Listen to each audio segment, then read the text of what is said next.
Hello, fellow drag racers. Rick here. Welcome to my channel. Today we will be discussing, was RuPaul's Drag Race Season 7 really that bad?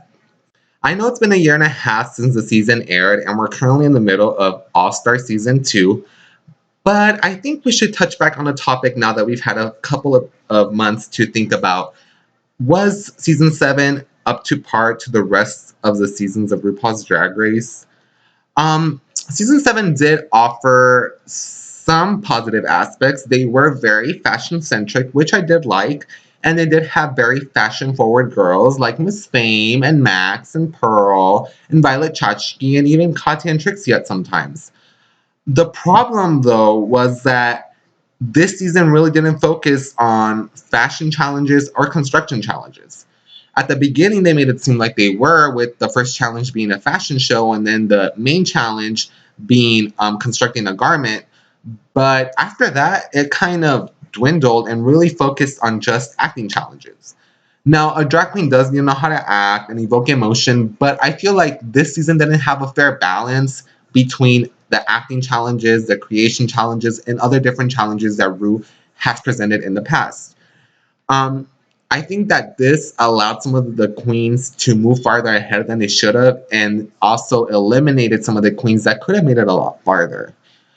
I will say that Glamazonian Airways episode 2 is one of my favorite productions that I've seen, and everyone was on point. It was really entertaining, and I really liked that episode. It was one of my favorite episodes of RuPaul's Drag Race.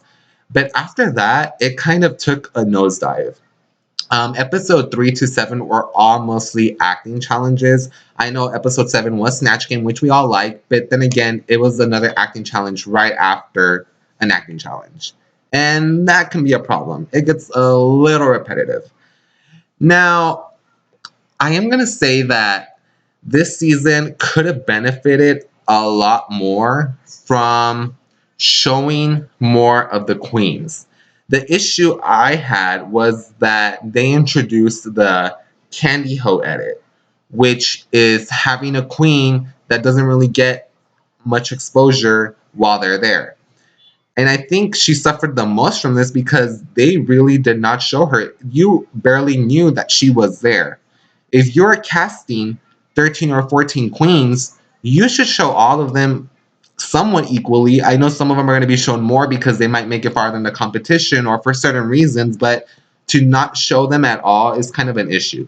Specifically, episode 4, where Candy Ho's only time on screen was a small confessional about how she felt about Kennedy Davenport's performance during the challenge.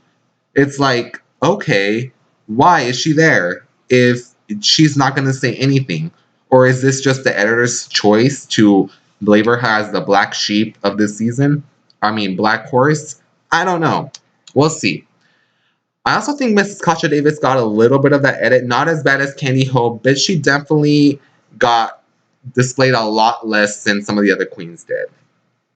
I also think that this season really exposed that the producers are involved in the elimination process. Now, I know it's reality TV and this is a common practice, but they should try a little harder to keep up the illusion and not make it so obvious to the viewers. I'm not the smartest person, but I definitely clocked that.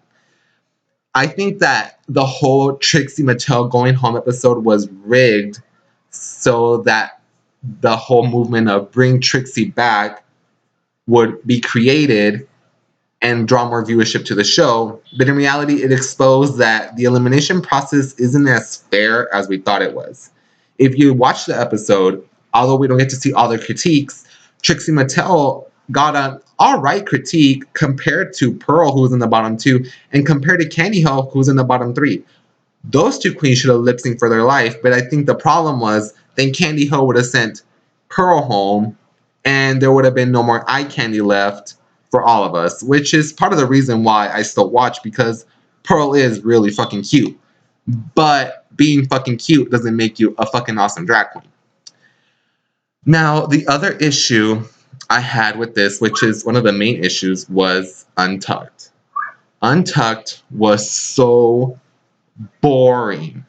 Even season 8's Untucked was kind of like mediocre compared to the previous Untucked, but season 7 really was just a snooze fest. If you went on YouTube and watched Untucked, I would be surprised if you wouldn't fall asleep by the third episode, which was the only episode where there was any drama. Now, I know people are saying that the drama on the original Untucked edition was manufactured and all that, and it probably was, but it left us with amazing dramatic moments like the fights between Alyssa and Jade, Back Rolls, Laganja versus Bianca, Jiggly versus LaShawn Beyond. This is not RuPaul's best friend race. That's what you're expecting to see in Untucked, and you didn't see any of that. The only thing that happened in Untucked was they talked about like stuff that doesn't matter. I recall one of the Untucked episodes, all that was going on was Kennedy was laying on a couch, almost falling asleep. Why do we want to watch that? Why? I feel like the fact that they allowed them to have such a big room and allowed them to go take smoke breaks really cut down on the drama because they're not around each other constantly. If they get mad, they can go have a smoke or do something. And it's like, no, keep them all in there. Don't give them a smoke break. Let them stress the fuck out and let the claws come out. Please, that's what we want to watch as viewers.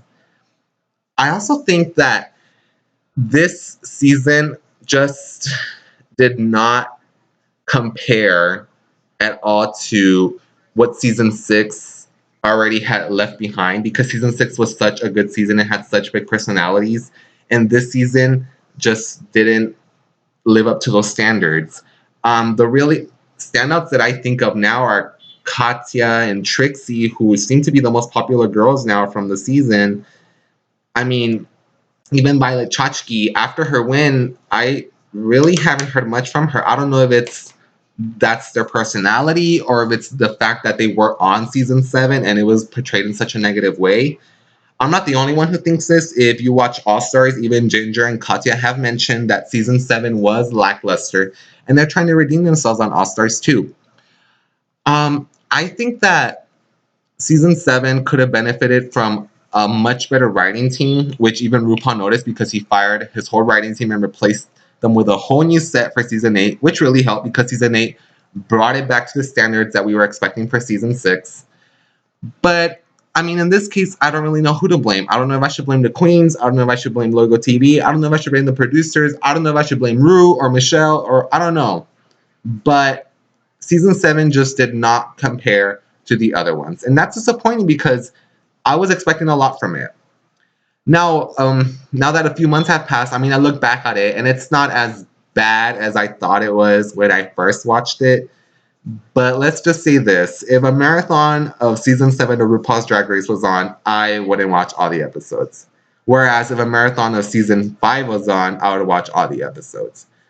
I think if they could have just at least kept the normal Untucked, it would have kind of saved it because it could have made up for the lackluster stuff that was happening on TV. But even that was bad. So I don't know. I love all the queens and I hope that they have really successful careers, which they have since the season aired.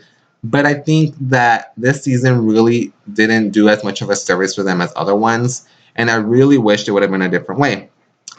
But I mean, ultimately, I want to know what you think. Do you think season 7 really was as bad as everybody thinks, or at least as I think? Let me know below. Share all the tea and all the shade, and I'll get back to y'all later. Bye, guys.